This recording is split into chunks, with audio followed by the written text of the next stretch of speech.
Sir, आज पेशावर में जो धमाका हुआ है उसके बारे में आपका क्या कहना है? क्या कह सकता हूँ यार, इस वक्त दर्जनों घरों के अंदर क़यामत बरपा है।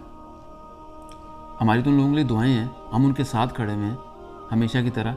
अल्लाह ताला उनको सब्र जमील अता फरमाए, जिनके लोग ज़ख्मी हुए, जिनके लोग दुनिया से चले गए हैं, और जो दुनिया से चले गए हैं उनको जन्नतुल फिरदौस में आला मुकाम अता फरमाए। आमीन।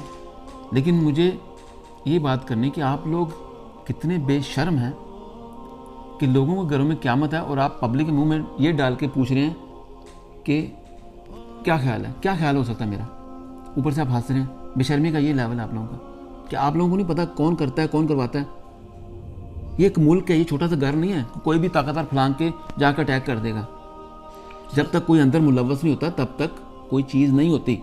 सर, सब सहाफ़ी ऐसे तो नहीं होते। सबका मतलब है मेजॉरिटी की बात कर रहा हूँ, और आप लोगों को पता होता है, आप लोग माशाल्लाह काबिल लोग हो, लेकिन बेज़मीर लोग। बस पब्लिक में जाना है, जाके माइक उनके मुंह में डालना है। हाँ जी, आपको क्या लगता है भाई, क्या लगता है मेरे को? एक घर में क़यामत है, जब आपके घर में क़यामत होगी, मेरे घर में क़यामत होगी, फिर आपको कैसा लगेगा, मुझे कैसा लगेगा?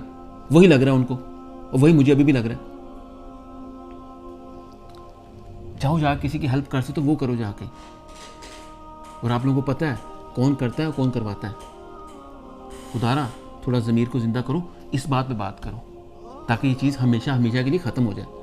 ना कि हर हफ्ते, हर दूसरे दिन, हर महीने हम जाके लोगों की लाशें उठाएं और लोगों के मुंह में माइक घुसेड़ के पूछें आपको कैसा लग रहा है जी।